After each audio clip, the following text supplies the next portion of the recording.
Assalamualaikum warahmatullahi wabarakatuh. Alhamdulillah. Alhamdulillah binikmatihi tatimmu salihat wa bifadlihi tatanazzalu khairat wal barakat. Summa salatu wassalamu ala nabiyyina Muhammad sallallahu alaihi wasallam sayyidus safara wal mu'jizat wa ala alihi wa ashabihi dawil hasanat. Rabbi israh li sadri wa yassir li amri wahlul 'uqdatam min lisani yafqahu qawli. A'udzu billahi minasyaitonir rajim. Ya ayyuhalladzina amanu kutiba 'alaikumus syamu kama kutiba 'alal ladzina min qablikum la'allakum tattaqun. Sadaqallahul azim. Sahabat religi dimanapun Anda berada, berjumpa lagi bersama kami, penyuluh agama, kantor urusan agama Kecamatan Muara Padang, dalam episode Kultum Ramadan 1447 Hijriah. Pada episode kali ini kami akan menyampaikan tentang puasa toksik. Jemaah yang dimuliakan oleh Allah Subhanahu wa taala. Puasa Ramadan ini adalah menjadi peristiwa penting atau amalan utama dalam bulan Ramadan. Maka dari itu bulan Ramadan juga bisa disebut dengan bulan puasa. Ayat yang saya bacakan tadi, Quran Surah Al-Baqarah ayat 183, menjelaskan bahwasannya puasa adalah rangkaian madrasah yang harus kita tempuh. Di dalamnya ada suatu rangkaian dalam madrasah tersebut yang harus kita ikuti dan harus kita disiplinkan agar kita bisa mencapai target akhir, yaitu takwa. Sobat religi yang dirahmati Allah Subhanahu wa taala, toksik puasa kita bahas satu persatu. Toksik sering kita jumpai, sering kita dapati di akhir-akhir ini atau di zaman-zaman ini. Toksik ini sering identik dengan hal-hal yang negatif yang tidak nyaman kita rasakan, bahkan bisa merugikan orang lain, bahkan membahayakan orang lain.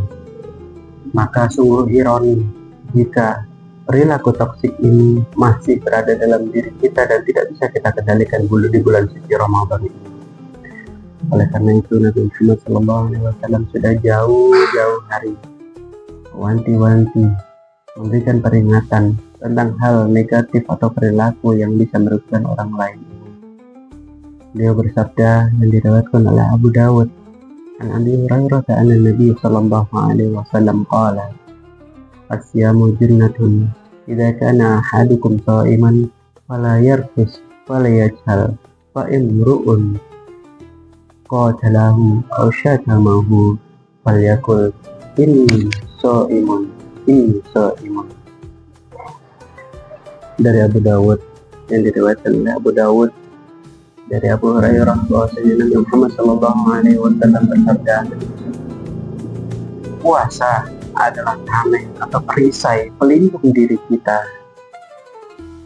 Jika di antara seseorang kalian berpuasa, maka janganlah berbuat hal-hal yang merugikan atau berbuat hal-hal yang bodoh.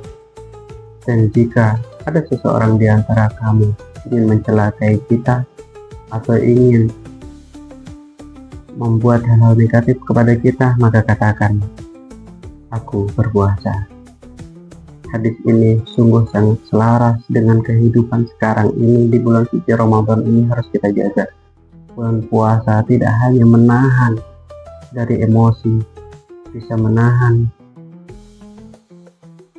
Bulan puasa ini tidak hanya menahan dahaga dan lapar saja, akan tetapi kita juga harus bisa menahan yang namanya emosi, iri, sombong, dan hal negatif yang lain yang bisa merugikan orang lain. Oleh karena itu jangan sampai dengan puasa yang sudah bisa harusnya menjadikan diri kita lebih baik, maka kita harus bisa memanfaatkannya untuk lebih menjauhkan diri dari hal yang sudah Diingatkan oleh Rasulullah SAW jauh-jauh hari tentang toksik ini. Jangan sampai kita terjatuh di dalamnya. Kita harus bisa menahan diri dari hal-hal yang merugikan orang lain. Sobat religi yang dirahmati Allah Subhanahu wa Ta'ala, kadang kita terjebak dalam suatu posisi. Kita kadang berseberangan pendapat dengan seseorang, langsung kita timbul amarah. Kadang kita juga berselisih, tidak mau mengalah dengan ego kita sendiri. Kadang bahkan kita melihat orang lain yang memiliki aib, kita langsung menyakiti. Jangan sampai ini tertanam dalam diri kita atau terbiasa dengan hal yang tersebut. Kita harus jadikan Ramadan ini sebagai madrasah untuk membersihkan hati kita. Kita sering mendengarkan bahwasannya di dunia ini ada yang namanya ketika dalam diri kita banyak racun ataupun kotoran, kita harus detoks tubuh. Maka di bulan Ramadan ini kita juga harus tegas bahwasanya jadikan Ramadan sebagai detoks jiwa dan hati. Sobat religi, mari kita sama-sama renungi bahwasannya bulan Ramadan ini adalah bulan yang suci. Jangan sampai kita nodai dengan hal-hal yang tidak bermanfaat. Apa gunanya kita sholat tarawih panjang waktunya berlama-lama, tapi dalam hati kita penuh dengan kebencian? Apa gunanya kita tilawah Al-Quran dalam lisan kita, akan tetapi lisan kita masih menyakiti orang lain? Mari kita sama-sama buang arogansi kita, buang amarah kita jauh-jauh, jauhkan dari sifat su'udzon, jauhkan diri kita sebisa mungkin dari sikap menghakimi orang lain tanpa mengambil sikap yang bijak. Jadikan Ramadan ini lebih baik untuk pribadi kita, tentu akan berefek baik untuk lingkungan juga. Mari kita berdoa kepada Allah Subhanahu wa Ta'ala. Dengan Ramadan ini Allah mudah-mudahan melembutkan hati kita. Allah mudah-mudahan meneguhkan keimanan kita dengan proses yang amat sangat bagus di bulan suci Ramadan ini, dengan berbagai macam rangkaian ibadah yang sudah kita tingkatkan, yang sudah kita susun, yang sudah kita lakukan ikhtiarnya. Mudah-mudahan ini semuanya bisa berimplikasi langsung pada diri kita setelah nanti Ramadan pergi. Maka kita berdoa kepada Allah Subhanahu wa Ta'ala, semoga Allah Subhanahu wa Ta'ala memberikan ridho dan memberikan kemudahan bagi kita untuk menjadi pribadi yang lebih baik lagi. Terima kasih. Selanjutnya kita bisa menyambung pada episode selanjutnya di bulan suci Ramadan ini. Astagfirullahaladzim. Pada Allah mohon ampun bila banyak kesalahan. Billahi fisabilillah. Assalamualaikum warahmatullahi wabarakatuh.